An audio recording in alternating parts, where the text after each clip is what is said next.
diinspirasi dari Sarawak tentunya. Jadi kalau kita lihat, Sambas ini harusnya berterima kasih besar terhadap Sarawak.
Salam Nusantara adalah sebuah dokumentari bersiri yang diusahakan untuk meninjau perkembangan sejarah dan peradaban Islam di Sarawak. Ia akan menjadi suatu permulaan positif dalam menyingkap khazanah peradaban masyarakat majmuk wilayah ini. Episod kali ini bakal memperkenalkan impak perjuangan seorang tokoh yang membawa perubahan penting dalam sejarah Kepulauan Borneo. Baginda adalah Sultan pertama dan terakhir di Sarawak. Namun, pengaruhnya telah mencipta episod baru pengaruh Islam di Borneo.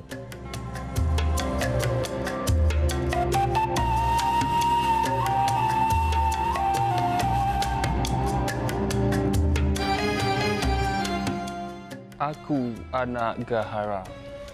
Akulah yang sebenarnya berhak untuk mewarisi kerajaan Ani.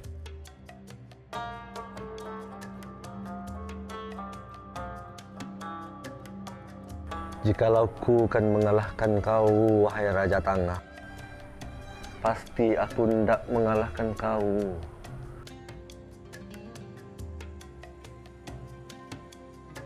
Ketika mana pemerintahan Sultan Muhammad Hassan, yang mana ketika di akhir pemerintahannya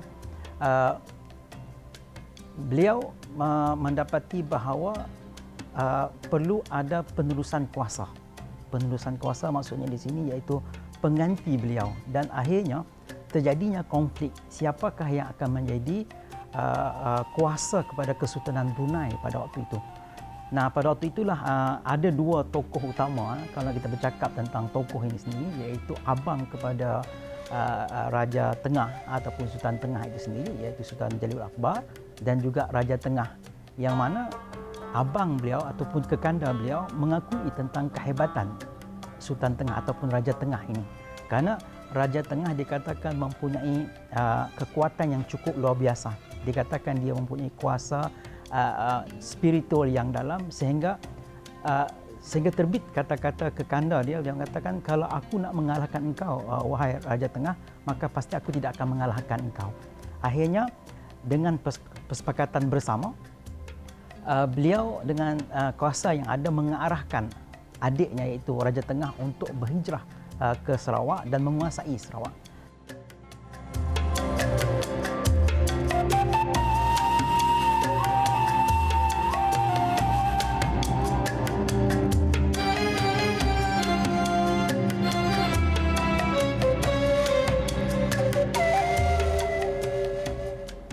Raja Tengah setelah diperintah dan juga diberikan suatu bentuk kurniaan untuk dirajakan, ditabalkan di negeri Sarawak. Maka beliau bersama dengan pengikut-pengikutnya dengan alat kebesaran dan juga senjata-senjata telah pun pergi berlayar ke negeri Sarawak dan juga membuka negeri ini. Waktu itu sudah ada penempatannya sekitar tahun 1599 ataupun penghujung abad yang ke-16 nak masuk abad yang ke-17, dan kita menyaksikan bagaimana Raja Tengah begitu penting peranannya kerana beliau kemudiannya baginda bernikah dengan anak Sultan Kerajaan Matan, dan Kerajaan Matan ketika itu baru memeluk Islam, dan Raja Matan baru memeluk Islam dikahwinkan anaknya dengan Raja Tengah, dan Raja Tengah mendapat zuriat keturunan yang kemudiannya bukan hanya menjadi sebahagian daripada pentadbir di wilayah Sarawak, tapi juga dirajakan di satu kerajaan purba, kerajaan Hindu-Buddha yang dinamakan sebagai Kerajaan Sambas. Dia sebentar saja di Sarawak membentuk pemerintahan dengan dengan para petinggi yang ada di situ. Ada 5 yang diangkat. Beliau dia berkunjung ke Johor, merantau ke Johor. Kebetulan pada waktu itu permaisuri Raja Johor itu adalah Bibi, adik daripada Sultan Muhammad Hasan. Jadi di situ Raja Tengah disambut dengan tari menari segala macam. Cuma pada satu malam itu ada diadakan pesta di Johor itu. Ada 2 cerita mengatakan apakah ingin dijodohkan, beliau menolak, ataupun beliau pada tulisan dari Sultan Muhammad Safieddin II itu beliau diajak menari itu. Diajak menari, cuman diolok oleh dari anak putra mahkota Johor itu orang Brunei tak tahu menari itu. Sehingga beliau marah, diambilkan sapu tangan langsung dipukulkan ke wajah daripada putra mahkota Johor. Akhirnya Sultan Johor pun marah, kemudian dapat dilerai oleh bibitnya, dan Raja Tengah disuruh untuk kembali ke Sarawak. Di dalam perjalanan kembali ke Sarawak, beliau dihantam oleh badai. Kemudian hantam badai terdampar di Kerajaan Tanjung Pura yang sekarang namanya Sukadana. Sukadana pada waktu itu, Sukadana itu diperintah oleh Penembahan Giri Kesuma, yang pada waktu itu juga masuk Islam itu, dan baru didatangi oleh Syekh Samsuddin dari Makkah. Jadi pada kesempatan itu juga Raja Tengah pun belajar memperdalam ilmu agamanya kepada Syekh Samsuddin.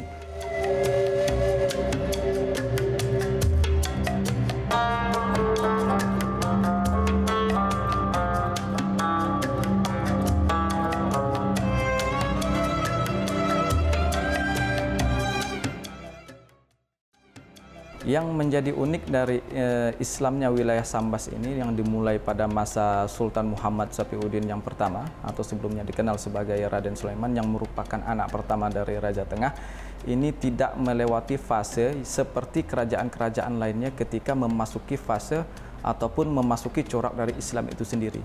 Ketika kerajaan lainnya di wilayah Nusantara, ketika masuk ke fase keislaman selalu diawali oleh seorang raja yang berpindah agama, semula dari agama awal berpindah ke agama Islam, kemudian diikuti oleh kelembagaan kerajaan, kemudian diikuti pula oleh seluruh rakyatnya.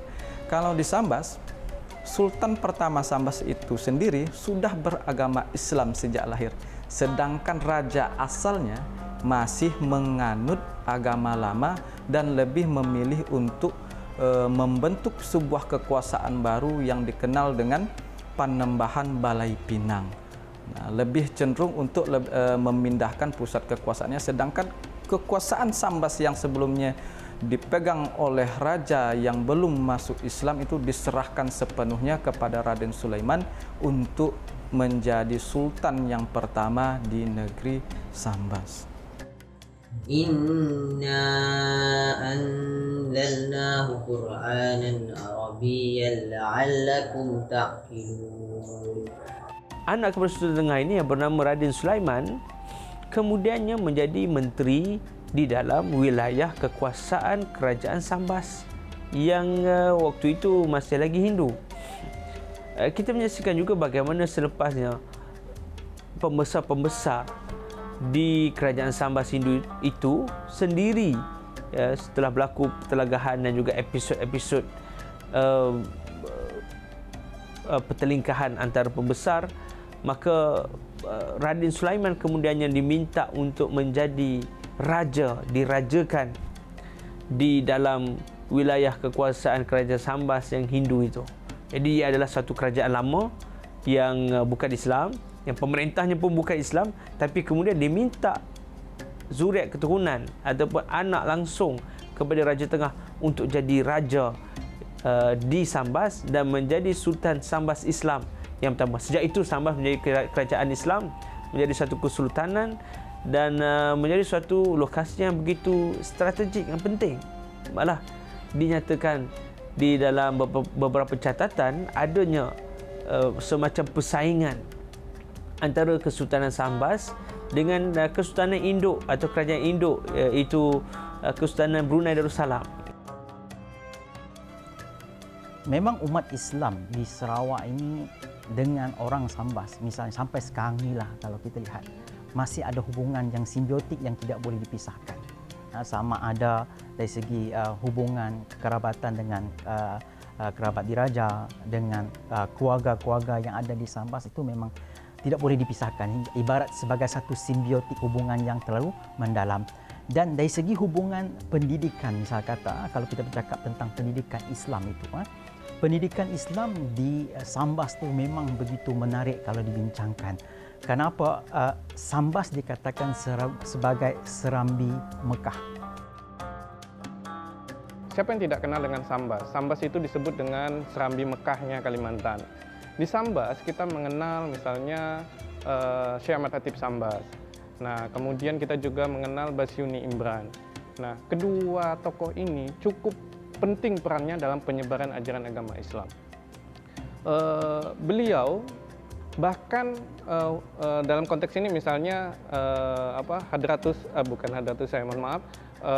Syekh Ahmad Hatib Sambas ini tadi bahkan berhasil menggabungkan antara tarekat Qadariyah dan tarekat Naqsabandiyah menjadi tarekat Qadariyah Naqsabandiyah, dan kemudian ini menjadi salah satu aliran tarekat yang cukup terkenal di Indonesia, dan kita tahu bahwa tarekat Qadariyah Naqsabandiyah ini cukup berperan aktif terhadap bagaimana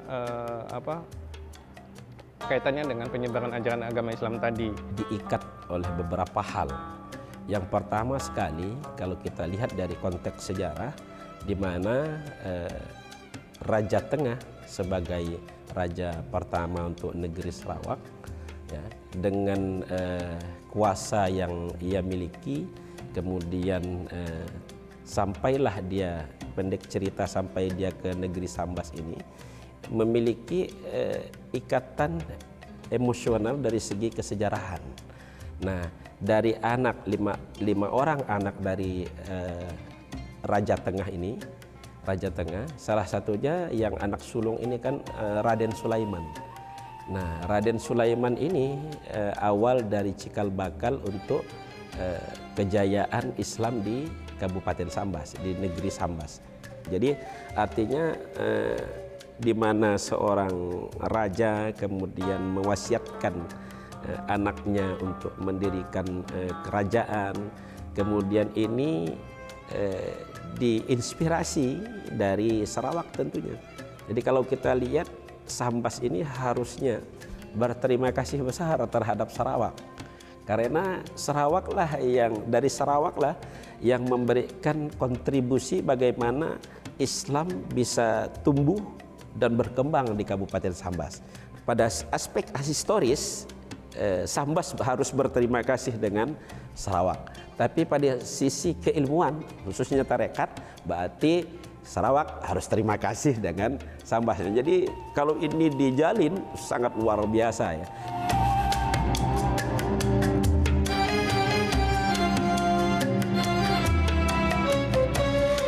Nah, artinya perkembangan Islam di Sambas ini tidak terlepas dari jasa, ya, orang-orang dari Brunei, Sarawak, sehingga Sambas ini bisa jadi Muslim. Karena sebelumnya Sambas ini Hindu. Karena sebelum ada kerajaan Islam, Sambas ini kerajaannya Hindu. Itu ada di Kota Lama namanya. Nah itu ada Ratu Sepudak, ya. Ratu Sepudak itu di bawah kerajaan Majapahit dari Jawa. Nah masuklah Islam dibawa oleh Sultan Tengah itu. Artinya adalah Islam pertama kali berkembang di Sambas ini karena orang Brunei dan Sarawak. Ketika mana Raja Tengah ataupun Sultan Tengah berada di Sukadana, Matan dan juga Sambas, dari segi aspek sejarah, ya, ada sedikit kelompongan di situ. Ternyata Raja Tengah ataupun Sultan Tengah, ya, pernah berkelana sehingga ke Pulau Jawa dan sekitarnya bersama dengan Sultan Safiuddin, Sultan Matan dan Sukadana. Dan ia tercatat dalam satu catatan diari. Ini yang cukup menarik, ya. Diari yang berada dekat Museum Sarawak yang setebal 158 muka surat yang merupakan catatan pribadi Sultan Tengah sendiri yang mencerita pengalaman beliau pergi berkelana ke Pulau Jawa untuk bertapa.